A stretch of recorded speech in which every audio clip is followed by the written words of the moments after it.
3 साल में हुकूमत ने इंतकाम के सिवा कुछ ना किया। ये रियासत मदीना नहीं, रियासत महंगाई है। एहसन इकबाल फिर बरस पड़े। मीडिया से गुफ्तगू में कहा कि दिफाई इदारे के सरबराह की तैनाती का भी तमाशा बना दिया गया।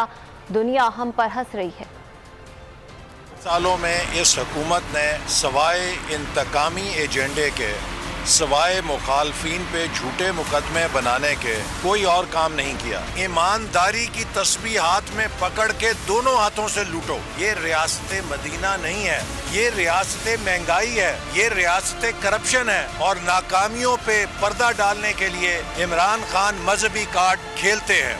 पाकिस्तान की इंतजामी मशीन गैर मौसर और गैर फाल हो चुकी है, डिसफंक्शनल हो चुकी है। मईशत का ये हाल है कि आज एक आम आदमी चीख रहा है। पेट्रोल और बिजली के निर्खों में इजाफा होने वाला है। 1.5 रुपया पहले ये इजाफा कर चुके हैं, अब 2.5 रुपए फी यूनिट बिजली का और इजाफे की धमकियां दे रहे हैं। मुल्क की तारीख का बदतरीन गैस बहरान आ रहा है, चूंकि इन नालायकों ने वक्त के ऊपर गैस के सौदे नहीं किए।